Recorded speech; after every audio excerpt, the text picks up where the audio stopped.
Сәлеметсіңдер ме оқушылар? Қазақ тілі сабағы 4-ші сынып.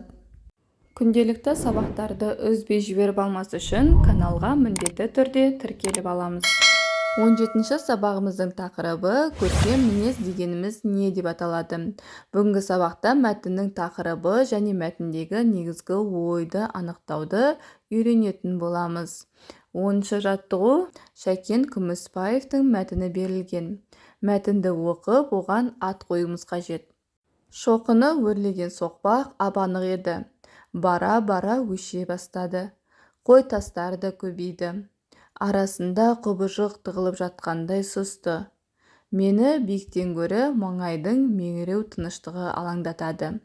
Мұндайда қай-қайдағы еске түседі екен. Апамның қасқырлар апанын терең шатқалдарға қазады дегенін ойлап, денем қалтырады. Кейін қайтсам бекен. Қайтайын десем, намыс жібермейді. Балалар естісе, ұят болар. Көзімді көлегейлеп аспанға қарадым. Күн арқан бойы көтеріліпті.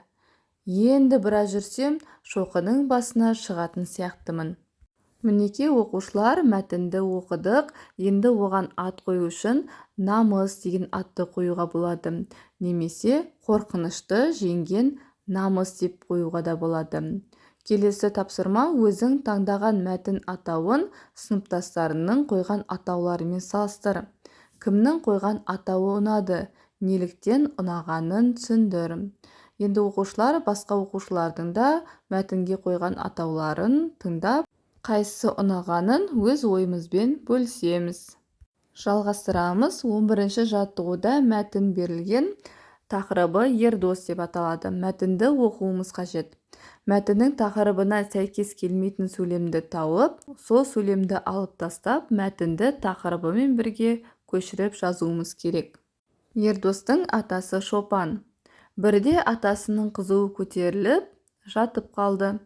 Адамның қызуы көтерілген кезде дәрігер шақыру керек. Шашқан шөпті лезде тауысқан қойлар маңырай бастады. Атасының тынышы кетті. Ауырғанына қарамай киініп сыртқа шықты. Қорада мал да, ерттеулі ат та жоқ. Ол өсіп тұрған гүлді үзіп алды. Қарт алысқа көз салды. Малды өріске айдап бара жатқан немересін көрді. Ол ердос еді.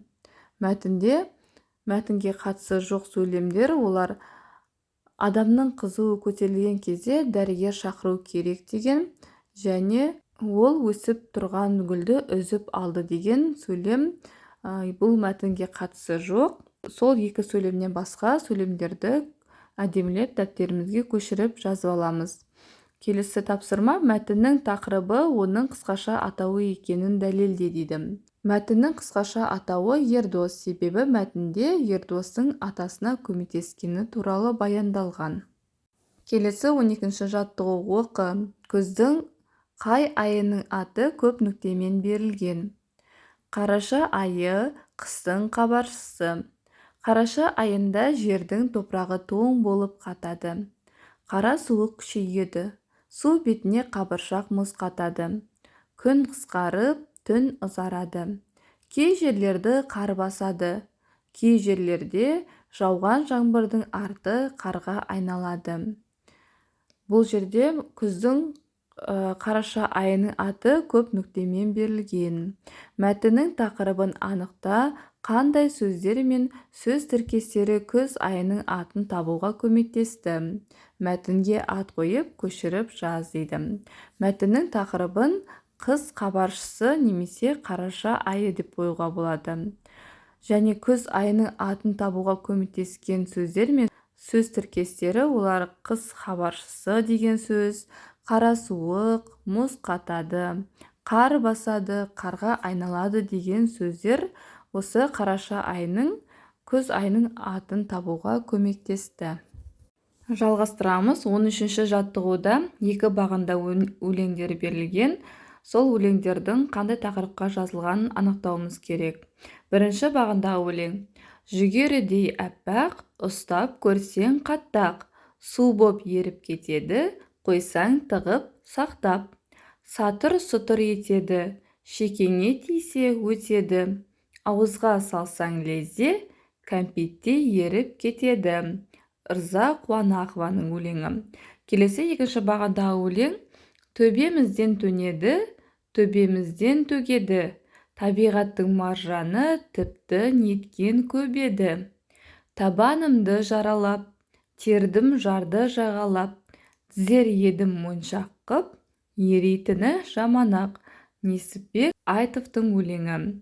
Бұл өлеңдердің тақырыбын анықтайтын болсақ, екі өлең де бұршақ тақырыбында жазылған. Яғни өлеңнің тақырыптары бұршақ деп аталады. Автор өлеңді қандай көңіл күймен жеткізген, мұндай көңіл күйді сезінуге қандай сөздер көмекке келді? Көмекке келген сөздер олар әппақ, қаттақ, яғни бұршақтың қандай екенін көрсететін сөздер. Сатыр-сұтыр, кәмпитте еріп, табиғаттың маржаны, неткен көп еді, табанымды жаралап деген сөздер, моншақ қып және ерейтіні жаман ақ деген сөздерден осындай көмекші сөздер арқылы көңіл күйді сезінуге болады. Өлеңді оқу барысында осы көңіл күйді беруге тырыс. Келесі 14-ші жаттығу. Қалай ойлайсың? Төмендегідей атпен берілген мәтіндерде не туралы айтылады? Олардың мазмұны бірдей ме, әлде әртүрлі ме дейді. Бізде берілген сөздер күз, күзгі дала, күзгі еңбек, күзгі орманға саяхат, күздің қызықты бір күні. Барлығы да мәтіндерде күз туралы айтылады.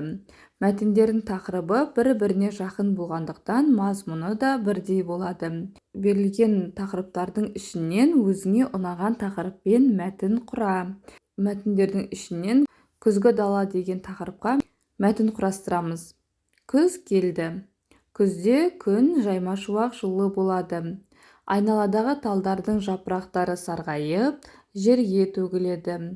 Жердің бетін алтын жапқандай сары түске боялады. Бір ғажайыпқа енгендей боласың. Күзгі даланың көрінісі өте керемет.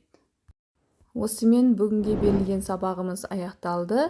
Егер де сабақ ұнаған болса, каналға міндетті түрде тіркеліп, лайк басуды ұмытпаңдар.